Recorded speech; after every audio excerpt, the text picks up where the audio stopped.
You're listening to the Hour of the Time. I'm William Cooper. Right off the bat, I've got some announcements to make, folks.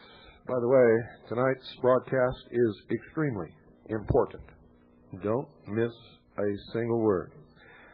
Constitution Party of Pennsylvania, the Delaware Valley chapter, will hold their regular meeting on Thursday, March 23rd at 7:30 p.m. at the Villanova Family Diner, routes 30 and 320, 1,000 feet east of Interstate 476 in Villanova, Pennsylvania, at the suburb of Philadelphia. For everyone from the Delaware Valley area, Lehigh Valley area, and southern New Jersey and northern Delaware states.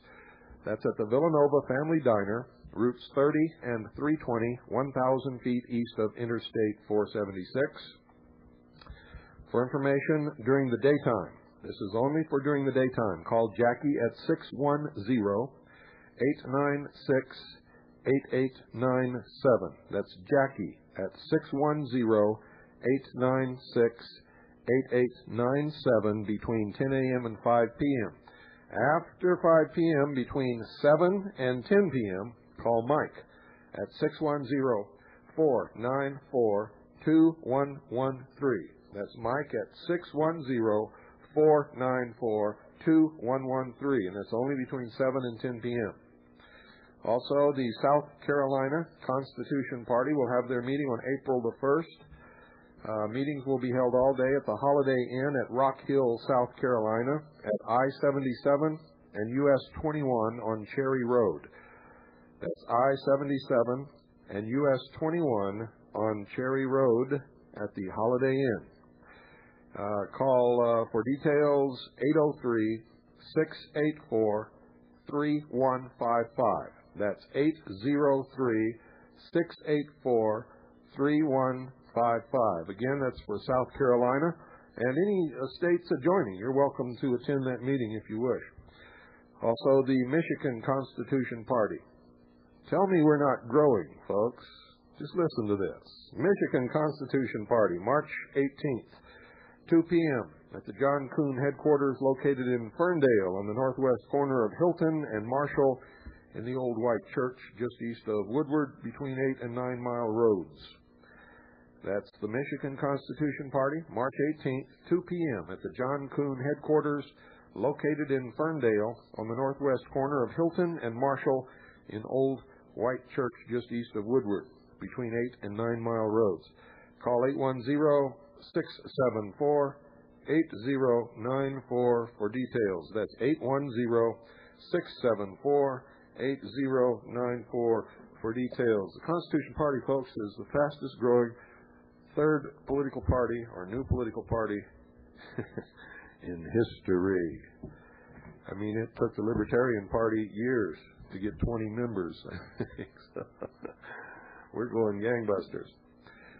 H.R. 499, H.R. 499 is in Congress, and you need to call, write, fax, do whatever you have to make sure this bill passes. To require the withdrawal of the United States from the North American Free Trade Agreement and for other purposes. NAFTA. To repeal NAFTA. You must support this bill. It's H.R. 499, and it has I-H after it. I have no idea what that means. H.R. 499, to require the withdrawal of the United States from the North American Free Trade Agreement and for other purposes. Write it down, H.R. 499. Every single person out there should be calling on this, should be faxing, should be writing, should be doing everything 3 times a day.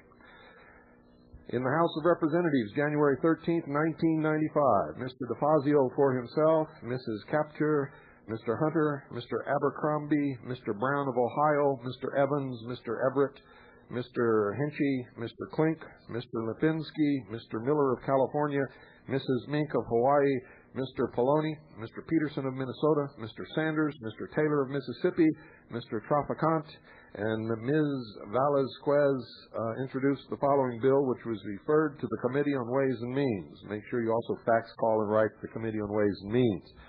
a bill to require the withdrawal of the United States from the North American Free Trade Agreement, and for other purposes, make sure that you get a copy, and we need to get a copy because I don't have a full copy yet, and find out what these other purposes are. Be it enacted by the Senate and House of Representatives of the United States of America in Congress assembled, Section 1, short title. This act may be cited as the NAFTA Withdrawal Act of 1995. Section 2, withdrawal from NAFTA. Pursuant to Article 2205 of the North American Free Trade Agreement, the President of the United States shall, not later than 90 days after the date of the enactment of this act, notify the Government of Canada and the Government of the United Mexican States of the withdrawal of the Government of the United States from that agreement. Section 3, modifications to United States law. The President shall, not later than 90 days after the date of the enactment of this act, submit to the Congress proposed legislation making those changes to United States law that are necessary to make effective the withdrawal of the United States from the North American Free Trade Agreement. Okay, folks, everybody understand what I just read to you? Okay, now I want you to listen very closely. What you're going to hear was written, produced, played, and sang by a man that I consider to be a great patriot and a good, close, personal friend. He's helped us out an awful lot around here. He made this album himself. It's a wonderful album. We're going to use it a lot on this broadcast. The artist who wrote, played all the instruments, and sang this is Mr. Paul Story of New Hampshire. Don't go away, folks. We'll be right back. Pride, we love American pride. We need American pride to rebuild America and don't take us back to where we were, but to where we should have been. All for the people who've been long forgotten and just ignored again. Pride, with our American pride. We need American pride to rebuild America, and we're working hard for the fame and all. Now we're just surviving, while tax-paying suckers are what we'll become, while living on a reservation. Pride, with our American pride. We need American pride to rebuild America. So reach out your hand to help someone and learn to understand them. For we as a nation can make the climb together, rebuild again. Pride, with your American pride. We need American pride to rebuild American pride. Are you American pride?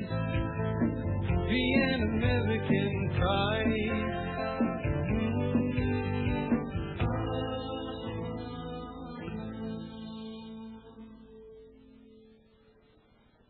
Well, I don't know about you folks, but I'm extremely proud of Paul's story.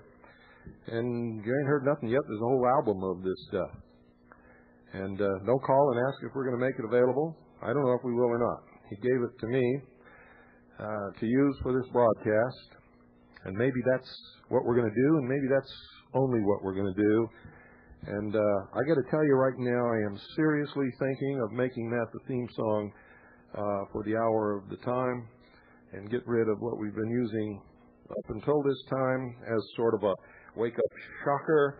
I think I've just about awakened everybody that I can awake, and I'm going to have to work with those of you who are awake, and maybe this is one way to do it.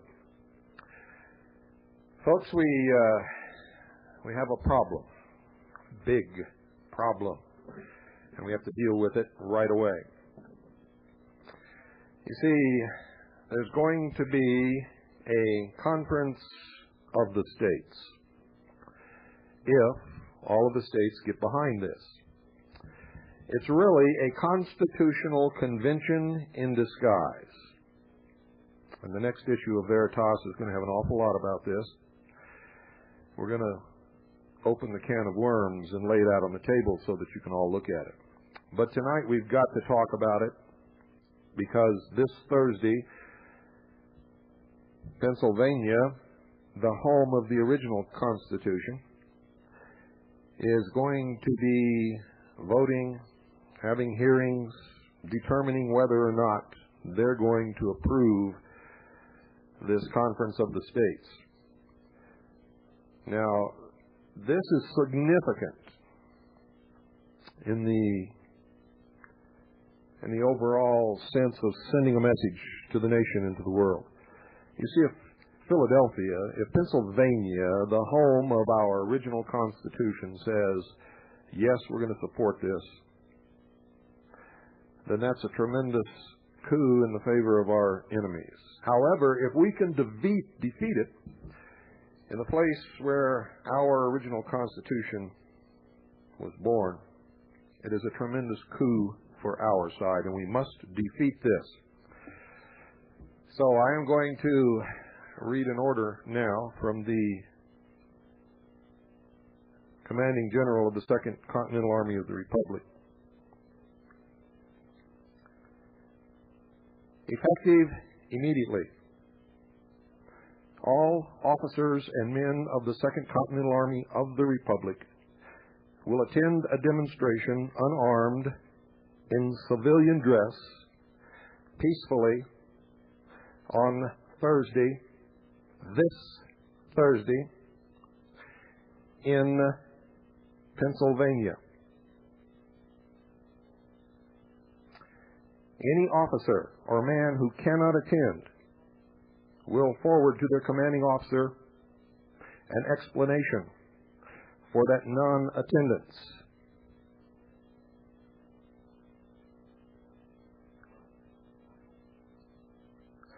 Now, I hope, ladies and gentlemen,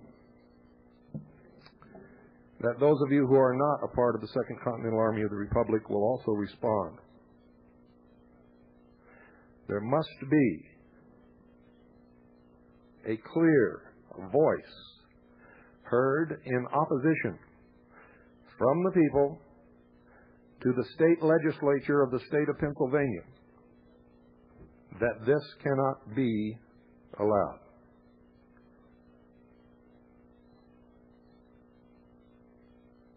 Now I'm going to read to you a story from the Montgomery County Observer, and the name of it is the Conference of the States, or Constitutional Convention. It appears governors and legislative leaders of all 50 states may meet this fall in a Conference of the States in an effort to force Congress to give back some power, they say. A bipartisan group of governors and state lawmakers has scheduled a third working session last Friday to focus on logistical matters. The first two settled on language for calling the conference. These leaders believe a Conference of the States is going to happen and that it's just a question of when. The task force, set up by the National Governors Association and the National Conference of State Legislatures, decided it should have the approval of at least 26 state legislatures to call for this meeting of all states. Utah Governor Mike Leavitt, I'm not sure how it's pronounced, is confident the support is out there for what he calls a historic gathering. He's the one who is the force behind this. Leavitt, the prime mover behind the conference, believes all states will approve the idea. So far this year, Kentucky, Arkansas, Utah, Iowa, Virginia, and Delaware have passed resolutions calling for such a conference. In 9 others, one chamber has given its approval, with final approval pending in the other. It's just a matter of time before we get a majority of states to pass it, said Carl Tubesing, director of NCSL's Washington office. The NGA and NCSL set up the joint task force last summer.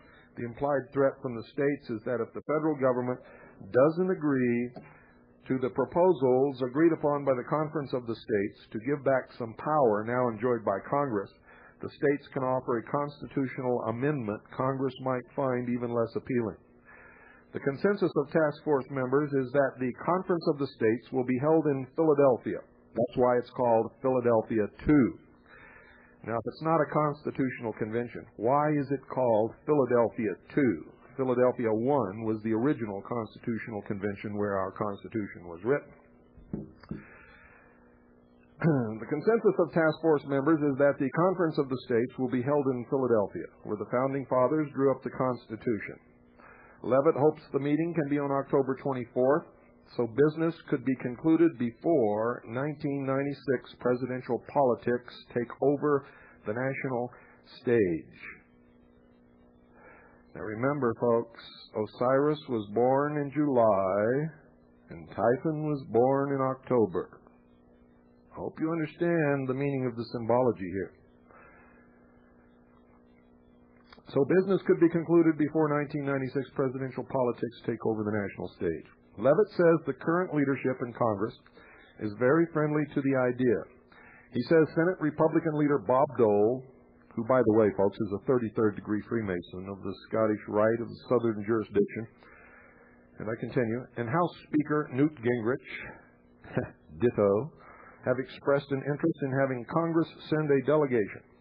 Leavitt said that no organized opposition has surfaced to a conference of the states, which is not quite true since many of the patriot groups has raised serious questions about this conference. Many Americans are clearly disturbed by this movement for a conference of the states. Historical documents provide a clear insight into this movement for a new constitutional convention. Its passage would authorize a series of a convocation of states is tantamount to and possession of the process essential to a constitutional convention. The formalized appointment of certified delegates empowered to vote at this federal convocation.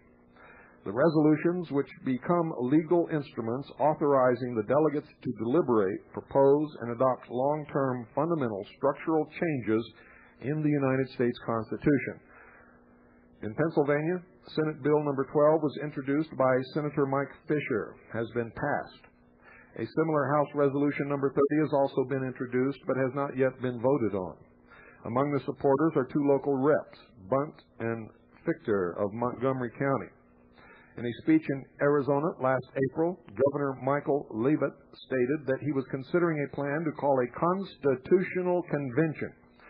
This statement upset his audience and members of the Utah legislature. State Representative Met Johnson said, "Mike got all wild and weird on us with this constitutional convention speech in Phoenix. The Constitution isn't broken. We don't want to open it up. When Mike started talking about that, we just put our heads in our mashed potatoes and groaned, 'Oh, no.'" That's from the Salt Lake Tribune, April 25, 1994. In September of 1989, the CSG recommended that the following words be added to the 10th Amendment. Quote, "Whether a power is one reserved to the states or to the people shall be decided by the courts," end quote.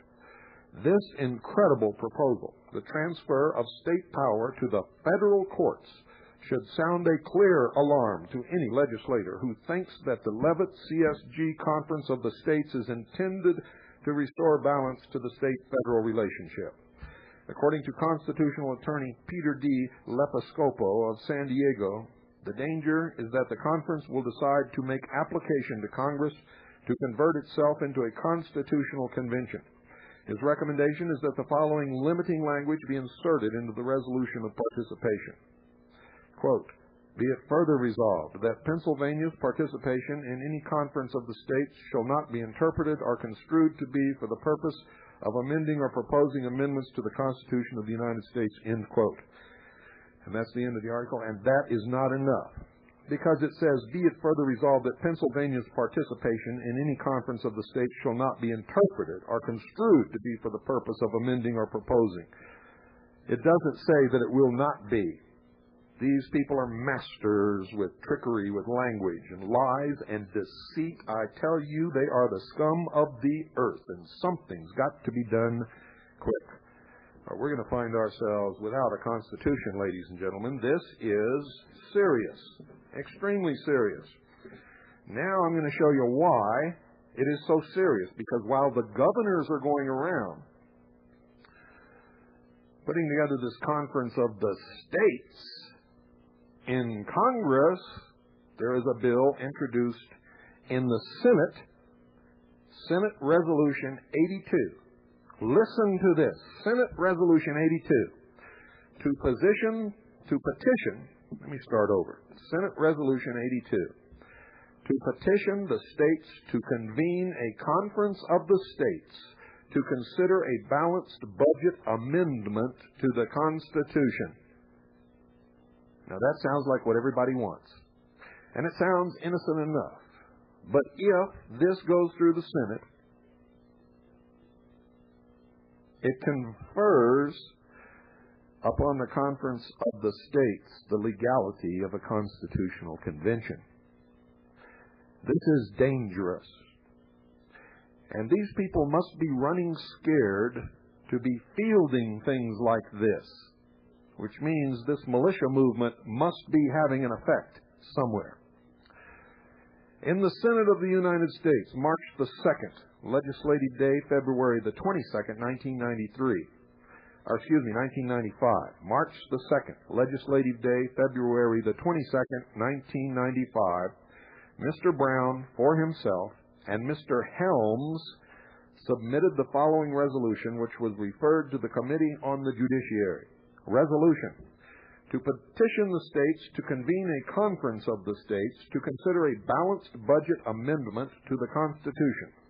Whereas Article 1 of the Constitution of the United States of America provides that the Congress is vested with the authority to lay and collect taxes, to pay the debts of the United States, to borrow money on the credit of the United States, and to appropriate money from the Treasury, whereas for the past quarter century, Congress has been unable to balance the nation's budget in any year, whereas the President of the United States has submitted a budget which increases the deficit in future years, whereas members of Congress have been unable to agree on language of the United States, the opportunity to vote on a constitutional amendment requiring a balanced budget. Now, therefore, be it resolved that Congress hereby petitions the several states of the United States of America to convene a conference of the states for the express and exclusive purpose of drafting an amendment to the Constitution of the United States requiring a balanced budget and prohibiting the imposition of unfunded mandates on the states, and that such states then consider whether it is necessary for the states to convene a constitutional convention pursuant to Article 5 of the Constitution of the United States in order to adopt such amendment. We are in big trouble. Everyone who can hear my voice tonight had better be in Pennsylvania on Thursday. And in every other state thereafter when this comes up for debate, for discussion, or for a vote. This is extremely important. It is the nation. You've heard me say over and over again that the Constitution for the United States of America is the nation. And it is. This must not be allowed. Now listen to this. Here's an overview. The Conference of the States will be the first formal gathering of the states since 1787. This conference will be a historic effort by the states to restore their status as equal partners in the federal system. The Conference of the States is a non-legal, yet formal process for states to develop a plan to restore balance to the federal system, they say. The Conference of the States will be convened when a majority of states pass resolutions of participation in the Conference of the States. Each state will vote to send a bipartisan delegation, not to exceed 7 members, to the Conference of the States. The governor and no more than 6 legislators, 3 from each house, with at least one of those from each major political party. 2 alternate legislators, 1 from each party, also will be appointed in each chamber. The Conference of the States is expected to occur in the fall of 1995 in a historically symbolic location such as Philadelphia. Now, what does that tell you?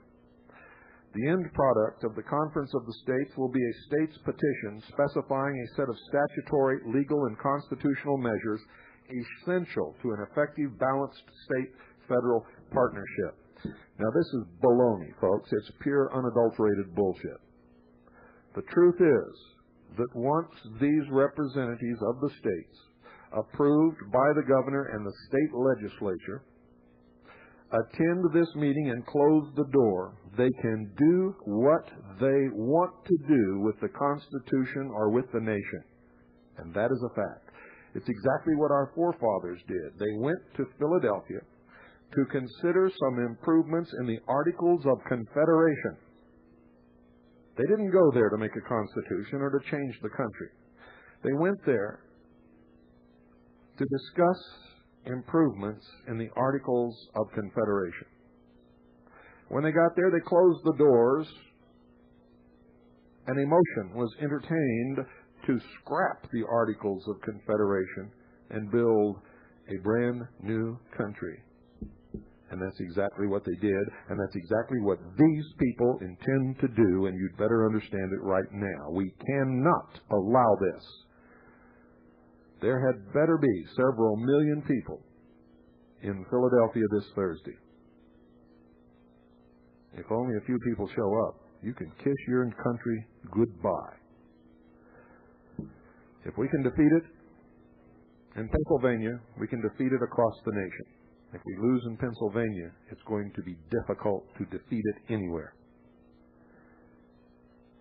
The Conference of the States, ladies and gentlemen, in its defining characteristics enjoys broad bipartisan support from state leaders across the country. Politicians. These are the people who lie and deceive and manipulate. It is guided by a national bipartisan steering committee of state elected officials under the auspices of the Council of State Governments in cooperation with the National Governors Association and the National Conference of State Legislatures. The Conference of the States is an initiative of, for, and by the states to advocate a balanced federal system with a strong yet limited federal government, and with states and local governments handling a larger share of the domestic governance vote, or role, I should say. The Conference of the States does not address or advocate any single or special issue interests, they say. It does not speak to abortion or gun control, nor does it identify with any group or individual, and that's crap. The Conference of the States is a forum for the states to formally, collectively, and responsibly define their rightful roles in the federal system based upon past principles and new governance challenge in the 21st century, they say. The truth is much, much different, ladies and gentlemen, I can assure you.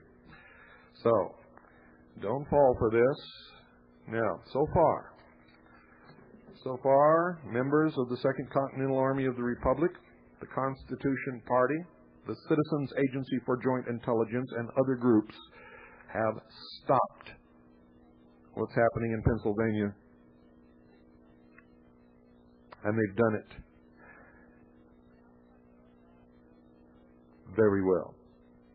Masterfully, I would say.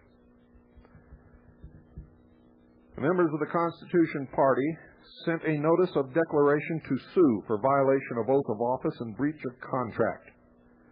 And it says this: whereas we, the people as principals, hereby serve notice to you as office holders and agents that should you propose or implement any legislation, propose or implement any resolution, support any document, or take any action that is in violation of the Constitution for the state of Pennsylvania, and you can insert any state in there you want, and are the Constitution for the United States of America,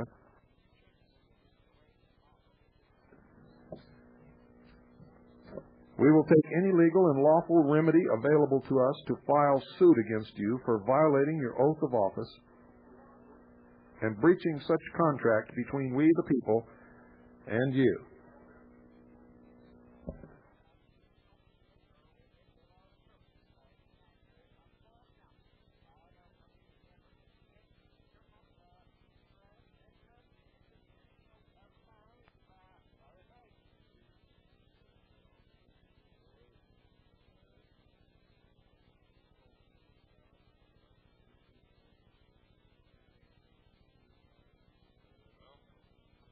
Well, folks, looks like we're not on shortwave. We may be on satellite. I don't know. We'll find out. So somebody call in. If you can hear my voice on satellite, call me right now. Hello. Hi, is this Yara at the time? Yes. Hi, what happened to your show tonight? I don't know. What happened? All of a sudden, the satellite just dropped out. Nothing. The satellite dropped out? Yes. Okay, thank you. All right. What time did this happen? Oh, probably about, it was just as Mr. Cooper was getting ready to read an item, probably about 15 minutes ago, 10, 15 minutes ago. It just went totally dead. To read which item? What had I done? Okay, this is Mr. Cooper. Yes. He was...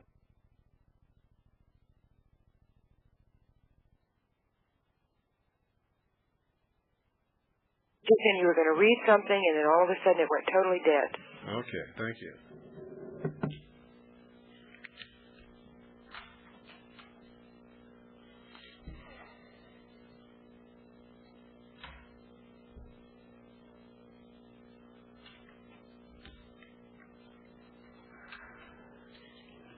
Well, ladies and gentlemen, it looks like somehow we lost our satellite feed. And I don't know if we're going to be back on shortwave or not. I don't even know if we're back on satellite or not. So if somebody's listening to satellite and they can hear my voice, please call in, let me know. Right now, please, if you can. The number is 602-337-2524. And we will be getting to the bottom of this. Good evening. Yeah, Bill. You were off about 20 minutes. Just as you started that Conference of the States information, you went right off. I called them up there in Nashville. First of all, they said they were taking point readings off their satellite, and then they denied it was even their station. So I don't know what's going on. Denied what was even whose station? WWCR. I asked them, I said, well, you are WWCR, aren't you? And they said, no. This was after they told me they were taking points off their satellite, and they were announcing on the station that you're on now that they were off the air with technical difficulties.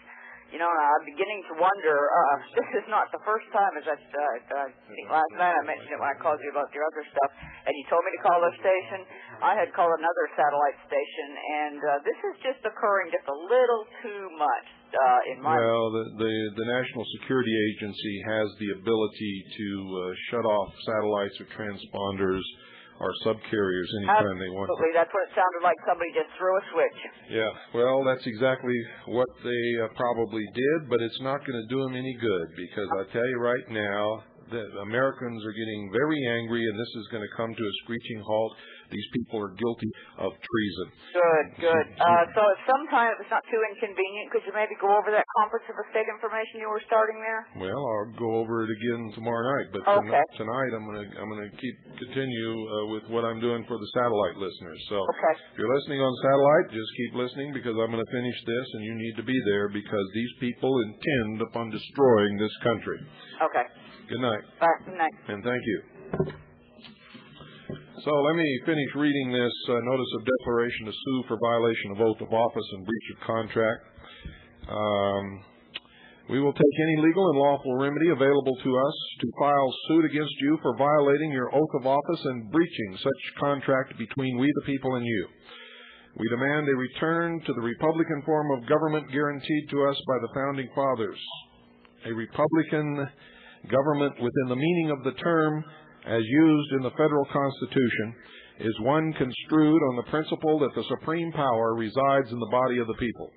Chisholm versus Georgia, 2 U.S., 2 Dow, 419, 457, 1 L.Ed. 440. You are further noticed that the state constitution is the mandate of a sovereign people to its servants and representatives.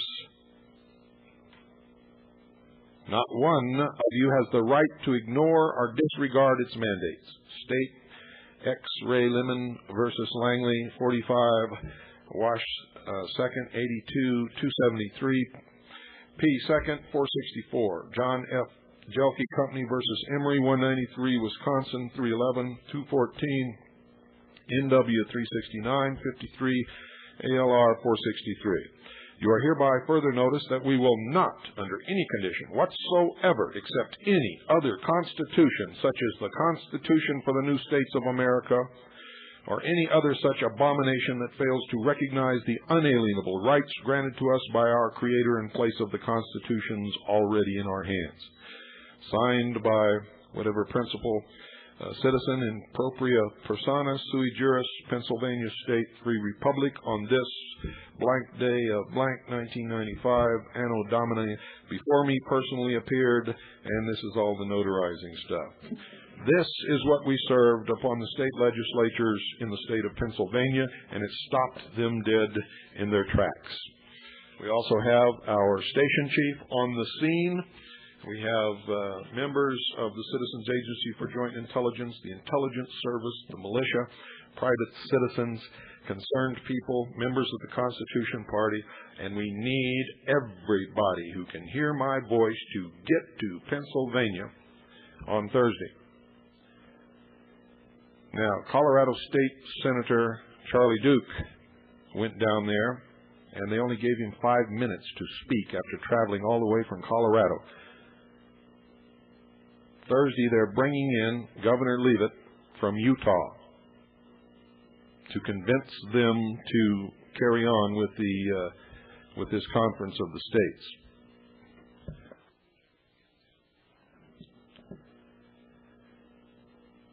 Now, here's an intelligence report from our station chief on the scene.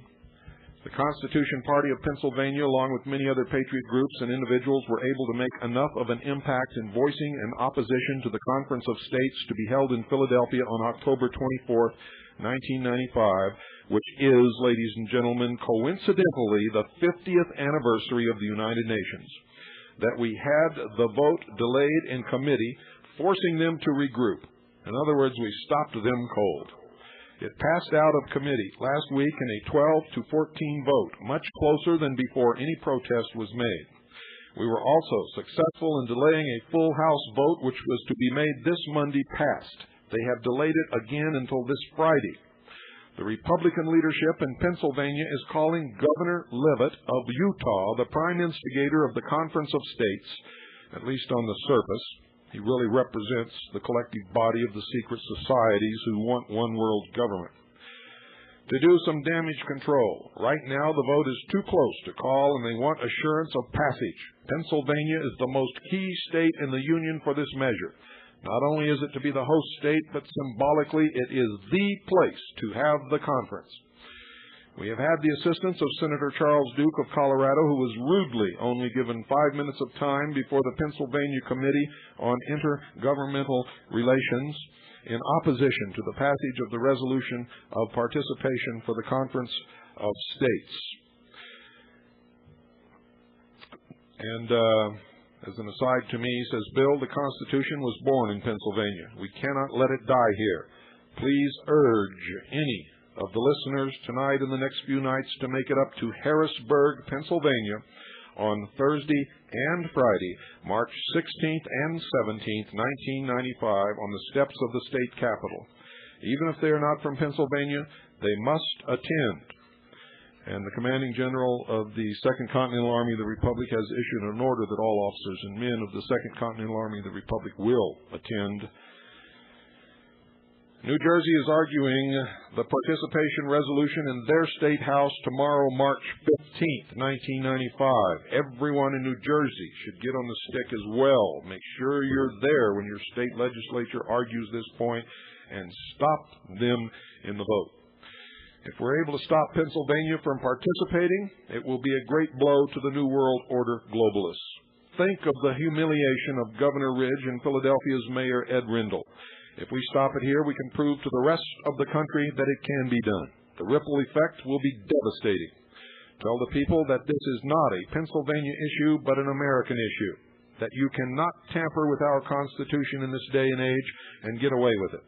Let this be another shot heard round the world. Please, ladies and gentlemen, explain it in the most eloquent manner that only you can do.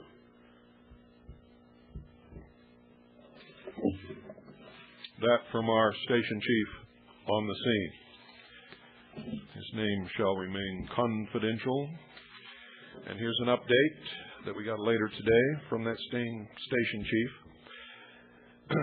The time of the demonstration against the Conference of States is set for 12 noon on Thursday, March 16th, 1995. That's 12 noon on Thursday, March 16th, 1995. Governor Ridge has called in Governor Mike Leavitt to address the Rules Committee on the Conference of States. The exact location of the Capitol building demonstration is not known yet, but anyone interested in such location, please call either of the following numbers on Wednesday, that's tomorrow, between 10 a.m. and 7 p.m. Call this number tomorrow between 10 a.m. and 7 p.m. You can call 610-494-2113 or 610-896-8897. That's 610-494-2113. 610-494-2113 or 610-896-8897. Now, please, folks, call each member of the Rules Committee. That's not the phone numbers I just gave you. You're going to have to find those out. Call each member of the Rules Committee for the legislature of the state of Pennsylvania and let them know that there is no need for a conference of states and that you will not stand for any tampering with the Constitution. The Constitution works fine. It's government that works poorly, the government that is in the hands of the enemies of the United States of America. The people in Washington are traitors committing treason. For a complete list of the members of the committee, call either of the above numbers that I gave you before, and they will give you that information. Now, this is important. Those of you listening on shortwave, you missed about 20 minutes of this broadcast. The Conference of the States is a constitutional convention in disguise. They are going to scrap the United States of America on the anniversary 50th birthday of the United Nations, and what will emerge will be a world government, I can guarantee you. Now I'm going to read you a letter, a personal letter, written by Senator Charles R. Duke of Colorado, District 9. For some time now, there has been a movement afoot in this nation for states to call a constitutional convention, or CON-CON, as the name goes. To date, 32 states have made a request for a constitutional convention by passing a joint resolution through their state legislative bodies. Colorado is one of these, having passed Senate Joint Memorial 1 in 1978. There are many, this writer among them, who believe this would be a very serious mistake. Usually the CON-CON, sometimes called Philadelphia II, is proposed to meet in Philadelphia, and the document most often suggested to replace our present Constitution is the new state's Constitution, which the world first saw when I published my book. I published it in that book in its entirety, and if you want to see what it is, get a copy of my book and read it. It will scare you to death. Is the new state's Constitution, which will be the subject of a future letter, or column, he says. There are 3 states which have rescinded their request. The promoters of the CON-CON, however, contend that passing a joint resolution to rescind that state's request does not actually alleviate the fact that the request was in fact made. It is the same philosophy that says you cannot unring a bell.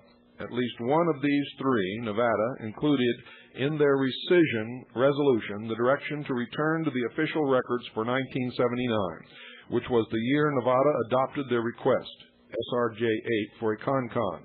Draw a black border around the portion of the journal which contained SRJ 8 and write the words, expunged by order of the Assembly this 24th day of June 1989, across the face of the record.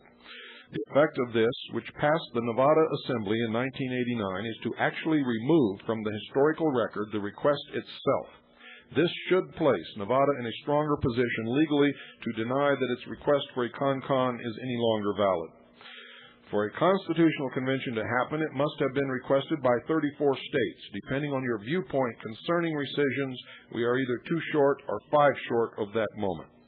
The promoters of Philadelphia II have been unable to secure the final 2 states. And this is why, you will see why when you see more details of the new state's Constitution. As the states' rights movement gains momentum across America, there have been and will continue to be attempts to stop or sidetrack the movement. In general, Philadelphia 2 promoters are moving in the opposite direction from state sovereignty. A clever but insidious device created by Governor Michael Leavitt of Utah last year calls for a conference of states. This idea was picked up by a lobbying organization known as the Council of State Governments, which may be thought of as the ultimate government lobbying agency. For those of you who read this first issue of Veritas, that is the organization at 1313 Media in Chicago, which wrote the original executive orders and legislation for Franklin Delano Roosevelt in 1933. It was called PAG at that time. I continue. With memberships paid by tax dollars belong to all levels of government, from state to county to city. Late last year, the idea of the Conference of States was endorsed by the National Governors Conference. You have to excuse me, folks. I've been here a lot of hours, and I'm going to be here all night and all day tomorrow. And I'm tired, so if I stumble on some words, please forgive me. This Conference of States is an extremely dangerous action to take. An officially sanctioned meeting by 38 states has the power, if it wishes, to turn itself into a con by simply passing a resolution to that effect. It derives this power from the 10th Amendment, which fundamentally says that states have any power they wish so long as it is not prohibited by the Constitution.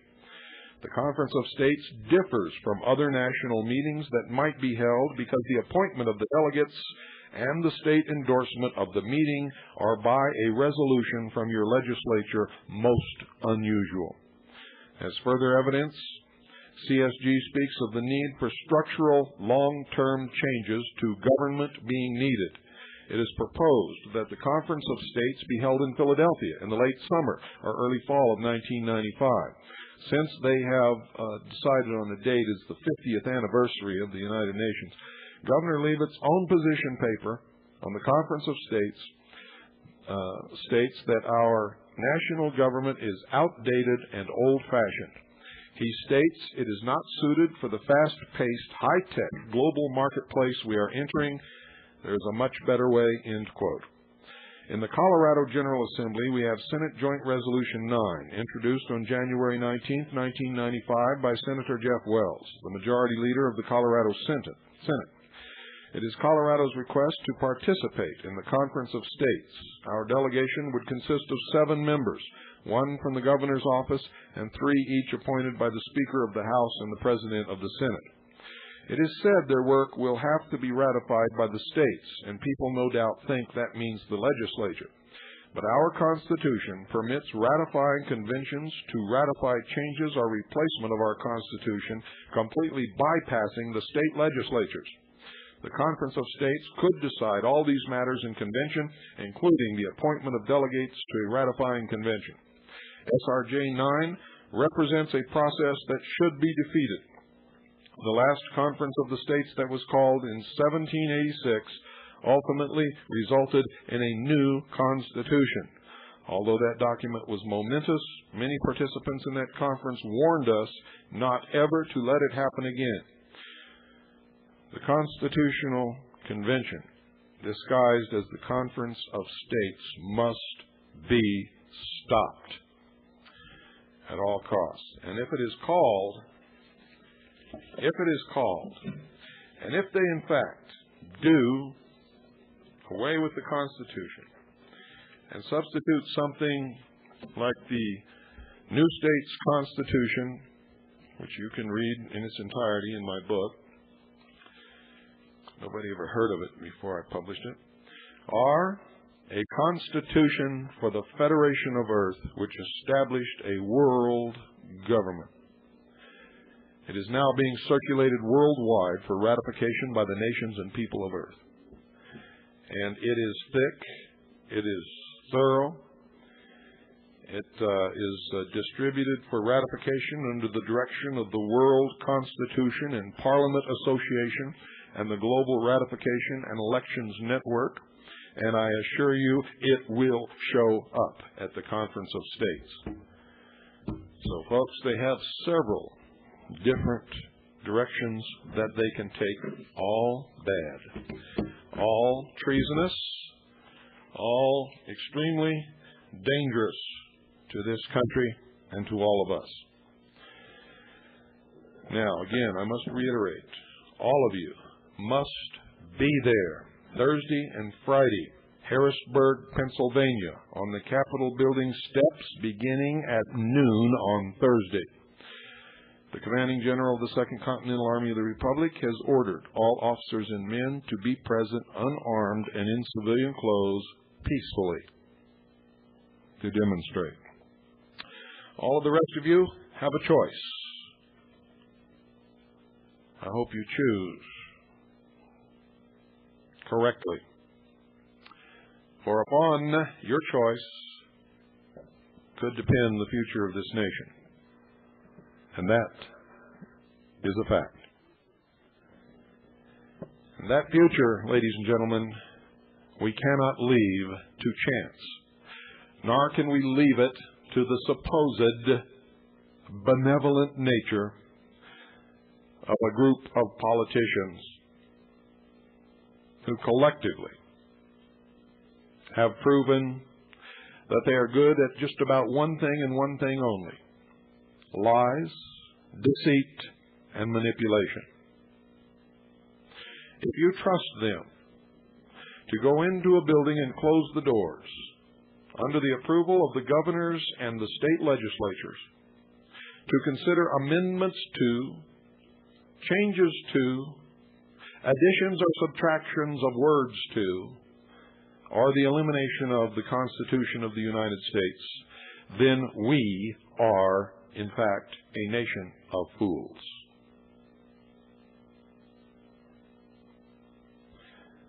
We must defeat this effort in Pennsylvania. If we can defeat it in Pennsylvania, we can defeat it everywhere in this country. If it passes in Pennsylvania, it will be difficult at best to defeat it anywhere.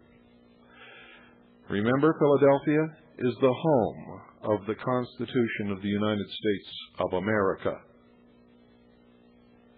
Philadelphia 1 was the scrapping of the Articles of Confederation and the adoption of a new Constitution which created, in effect, a new nation. Philadelphia 2 can be nothing less than a second attempt to do the exact same thing under the disguise of granting more power to the states and less power to the federal government. Now, you sit down and think about this really hard, and then you make a decision. Me, I'm going to be up and I'm going to be here, directing my organizations in this effort and bringing you the news on the hour of the time until we are either victorious or we suffer a defeat. It is you who will make the difference, and you alone. You can rationalize and you can make every excuse in the world why you have to stay home and do nothing, or why you can't write letters or phone or fax.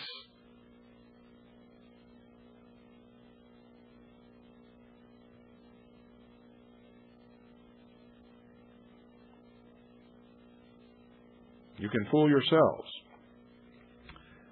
but that's about all. And quite frankly, ladies and gentlemen, I don't think you can do that.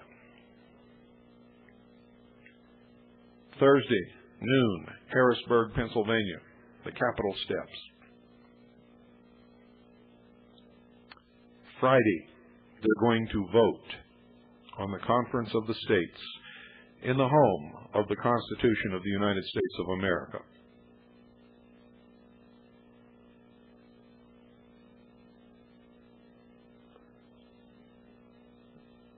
Thursday and Friday will be a great moment in history, or it will be an infamous moment in what will become the history of a once great nation. Good night. Consider your decision. Put a lot of weight on it. And God bless you all.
Everything you do shows how to feel. Nothing could be better than to feel real love each day. Nothing better than that love that's been remade. Oh, but if it's not, well, you know, there's still time to make a change. Nothing could be better than to feel that love today. There's nothing better than that love that's been remade. Oh, trust. Yeah, the trust. You know the kind that everything you do is being raised up. You're being chosen up by everybody. Nothing could be greater than to have that trust regained. But nothing better than that love that's been remade.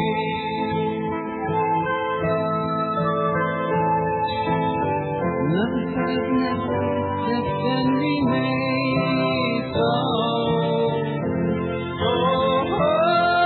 You're running away. They don't understand the thing that you're saying. You pack your bags and down you go. Yeah, but the prince will take you out, girl. And the world will be rough. Oh, you know it's nothing greater than that trust that's been regained.